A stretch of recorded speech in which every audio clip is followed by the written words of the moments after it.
ओडिशा का रायगढ़ जिला एक बेल ऑर्डर निकलता है हाई कोर्ट से। 25 साल का एक नौजवान 5 महीने जेल में काटने के बाद बाहर आता है, लेकिन उसकी रिहाई की एक शर्त है। हर सुबह 6 बजे से 9 बजे तक उसे थाने में झाड़ू पोछा लगाना होगा, उसी थाने में जिसमें कुछ ही समय पहले उसे बंद किया गया था। वो दलित है, वो आदिवासी इलाके में एक माइनिंग प्रोजेक्ट के खिलाफ प्रदर्शन कर रहा था और मई 2025 से लेकर जनवरी 2026 के बीच ओडिशा की अदालतों ने ऐसे कम से कम 8 बेल ऑर्डर निकाले हैं। 8 आरोपी आदिवासी या दलित हैं। 8 थाने साफ करने की शर्त पर बाहर आए हैं। क्या है पूरा मामला, आइए जानते हैं। सबसे पहले जगह समझ लीजिए। ओडिशा के दक्षिणी हिस्से में 2 जिले हैं, रायगढ़ और कालाहांडी। दोनों ईस्टर्न घाट यानी पूर्वी घाट के पहाड़ी इलाकों में पड़ते हैं। यहाँ घने जंगल हैं, झरने हैं और इन्हीं पहाड़ियों के नीचे है बॉक्साइट। बॉक्साइट वो खनिज है जिसे एल्यूमिनियम बनता है, वो धातु जो बर्तन से लेकर हवाई जहाज तक हर जगह काम आती है। इन्हीं जिलों में एक माउंटेन रेंज है जिसका स्थानीय नाम है तीजी माली। कागजों में कहीं इसे सीजी माली भी लिखा गया है। यहाँ रहते हैं कई भाषा बोलने वाले आदिवासी और कई दलित समुदाय के लोग। इनकी आजीविका जंगल और खेती पर टिकी हुई है। ये लोग चावल, टमाटर, बैगन, प्याज, शिमला मिर्च उगाते हैं। इनके पास 1 एकड़ से 10 एकड़ तक की जमीन है। कई दलित ऐसे भी हैं जो दूसरों की जमीनों पर मजदूरी करते हैं, यानी उनके पास अपने नाम की कोई जमीन नहीं है और इन पहाड़ियों को ये समुदाय अपना भगवान मानते हैं। उनकी आस्था है कि तीज राजा यहीं रहते हैं, यानी मामला सिर्फ जमीन का नहीं है, आस्था का भी है, आजीविका का भी है और जंगल का भी है। इसलिए ये लोग लंबे समय से प्रोटेस्ट कर रहे हैं। किस बात का? मार्च 2023 में ओडिशा सरकार ने तीजी माली बॉक्साइट ब्लॉक के लिए वेदांता को प्रिफर्ड बिडर घोषित किया था, यानी कि सबसे आगे की बोली लगाने वाली कंपनी। इस ब्लॉक की कुल माइनिंग लीज एरिया है करीब 1549 हेक्टेयर और इसमें भंडारित बॉक्साइट का अनुमान है 3110 लाख टन। कंपनी सालाना 9 मिलियन टन बॉक्साइट निकालने की योजना बना रही है। और यहां एक बहुत अहम बात है, इस 1500 हेक्टेयर जमीन में करीब 700 हेक्टेयर फॉरेस्ट लैंड यानी जंगल की जमीन है। यहां से बॉक्साइट निकालकर कालाहांडी जिले के लांजीगढ़ शहर में वेदांता की एल्यूमिनिया रिफाइनरी तक ले जाया जाएगा। वहीं इसे एल्यूमिना में बदल दिया जाएगा। यहीं से विवाद शुरू होता है। भारत में 2 बहुत जरूरी कानून है। पहला है फॉरेस्ट राइट्स एक्ट यानी कि वन अधिकार कानून। दूसरा है पेसा एक्ट यानी कि provision of the panchayats extension to the schedule areas act 1996।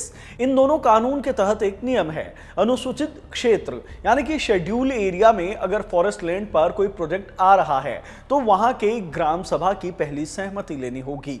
इसे अंग्रेजी में कहते हैं free, prior and informed consent. मतलब गांव वालों को पहले पूरी जानकारी दी जाएगी, फिर वो खुलकर बहस करेंगे, फिर वो अपनी मर्जी से हाँ या ना कहेंगे। तीजी माली के लोगों का आरोप है कि ये पूरी प्रक्रिया हुई ही नहीं। एक प्रदर्शनकारी उमाकांत नायक का कहना है कि सहमति या तो जाली बनाई गई है या दबाव में ली गई है। फ्रंटलाइन मैगजीन की जनवरी 2026 की रिपोर्ट में गांव वालों ने दावा किया कि ग्राम सभा की बैठकें कभी हुई ही नहीं, लेकिन सहमति के दस्तावेजों में नाबालिगों, मृत व्यक्तियों और इलाके में न रहने वालों के नाम तक दर्ज कर दिए गए। इस बात पर 2023 में विरोध शुरू हुआ। उसी साल अगस्त में 24 प्रदर्शनकारी गिरफ्तार किए गए।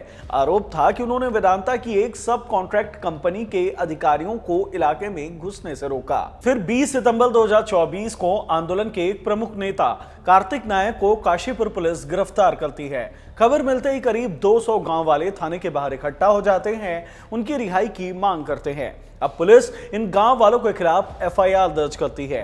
58 नामजद लोगों के साथ करीब 140 अज्ञात लोगों के खिलाफ। इस मामले में सितंबर 2024 से अब तक करीब 50 लोग गिरफ्तार हो चुके हैं। अब आते हैं इस पूरी कहानी के सबसे विवादित हिस्से पर। जब इन गिरफ्तार लोगों में से कुछ को बेल मिलनी शुरू हुई तो बेल की शर्तों में एक ऐसी बात जोड़ी गई जो चौंकाने वाली है। मीडिया आउटलेट आर्टिकल 14 की रिपोर्ट के मुताबिक मई 2025 में ओडिशा हाईकोर्ट के जस्टिस एस.के. पाणिग्रही ने कुमेश्वर नायक को बेल दी। नायक 26 साल के दलित हैं, कंतमाल गांव के रहने वाले हैं अपना छोटा सा किराने का दुकान चलाते हैं। वो जनवरी 2025 में गिरफ्तार हुए थे, 5 महीने जेल में रहे। बेल का ऑर्डर आया और शर्त ये थी कि 2 महीने तक हर सुबह 6 से 9 बजे तक काशीपुर पुलिस स्टेशन की सफाई करेंगे। नायक का गांव कंतमाल थाने से करीब 20 किलोमीटर दूर है, यानी रोज 20 किलोमीटर आना, थाना साफ करना, फिर 20 किलोमीटर वापस जाना, 2 महीने तक। आर्टिकल 14 की रिपोर्ट के मुताबिक मई 2025 से जनवरी 2026 के बीच इस तरह के कुल 8 बेल ऑर्डर निकले, 1 हाईकोर्ट से और 7 रायगढ़ जिला अदालत से। जिला अदालत के 2 जजों ने यह ऑर्डर निकाले, एडिशनल डिस्ट्रिक्ट जज अल्पना स्वैन और judicial magistrate first class Narmada कर। 8 में से 6 आरोपी दलित हैं, 2 आदिवासी, 8 में से 5 ने यह शर्त निभाई है। अब यही शर्त कानूनी रूप से सवालों के घेरे में है। दरअसल नए क्रिमिनल कानून यानी कि भारतीय न्याय संहिता में कम्युनिटी सर्विसेज को एक नई तरीके की सजा के तौर पर जोड़ा गया है। भारतीय नागरिक सुरक्षा संहिता BNSS के सेक्शन 23 के मुताबिक कम्युनिटी सर्विस उस काम को कहते हैं जो अदालत किसी अपराधी से समाज की भलाई के लिए कराए और जिसके लिए उसे कोई पैसा ना मिले। लेकिन यहाँ 2 बहुत बड़ी बातें हैं। पहली बात, कम्युनिटी सर्विसेज को सजा सिर्फ 6 स्पेसिफिक छोटे अपराधों में दी जा सकती है, जैसे शराब पीकर सार्वजनिक जगहों पर बदतमीजी करना, मानहानि करना, छोटी मोटी चोरी करना, सरकारी पद का गलत इस्तेमाल करना, इस तरह की घटनाएं, यानी कि जो माइनर ऑफेंस हैं सिर्फ उनमें। दूसरी बात ज्यादा अहम है, कम्युनिटी सर्विसेज सजा है, बेल की शर्त नहीं, क्योंकि बेल का मतलब ही यह होता है कि सभी आरोपी साबित नहीं हुए हैं। आदमी अभी अंडर ट्रायल यानी मुकदमे के दौरान का है। जब अपराध साबित ही नहीं हुआ तो कम्युनिटी सर्विस कैसे दी जा सकती है, क्योंकि वो सजा का प्रावधान है। और कुमेश्वर नायक पर जो धाराएं लगी थी, BNS सेक्शन 109 यानी हत्या का प्रयास और सेक्शन 191 यानी दंगा, ये गंभीर, कॉग्निजेबल और नॉन बेलेबल अपराध हैं। इस पर कानून कम्युनिटी सर्विस को विकल्प नहीं मानता है। द लिफलेट नाम की एक लीगल न्यूज वेबसाइट ने सितंबर 2025 की एक रिपोर्ट में यही दलील दी थी। रिपोर्ट में कहा गया था कि उड़ीसा और मध्य प्रदेश से 2020 के बाद इस तरह के कई बेल ऑर्डर्स आए हैं और इन सब में एक कॉमन पैटर्न है, ये शर्तें बेल के असली मकसद से जुड़ी नहीं है। बेल का असली मकसद क्या होता है? सिर्फ ये कि आरोपी सुनवाई के समय अदालत में हाजिर रहे। अब वो सवाल जिसे लेकर ये पूरा मामला बहस का हिस्सा बन गया है। तीजी माली आंदोलन का समर्थन करने वाली एक्टिविस्ट शरण्या नायर का कहना है कि ये बेल शर्तें जाति पूर्वाग्रह से प्रेरित है। उनकी दलील है कि यदि यही केस किसी ऊंची जाति के व्यक्ति का होता तो ऐसी शर्तें नहीं लगाई जाती। द लिफलेट की रिपोर्ट में यह भी दलील दी गई है कि सफाई का काम हिस्टोरिकली भारत में जिन समुदायों पर थोपा गया है वो दलित समुदाय के हैं, यानी कि अदालत जब किसी दलित आरोपी को कहती है कि वो थाना साफ करे तो वो जाने अनजाने में उसी ऐतिहासिक भेदभाव को दोहरा रही है। इस मामले में जुलाई 2025 में देश भर के 86 से ज्यादा नागरिकों, वकीलों और एक्टिविस्ट ने सुप्रीम कोर्ट को लेटर लिखा। उन्होंने मांग की कि कोर्ट सुमोटो संज्ञान ले और इन शर्तों को रद्द करे। तीजी माली माइनिंग प्रोजेक्ट की बात करें तो ये अकेला मामला नहीं है।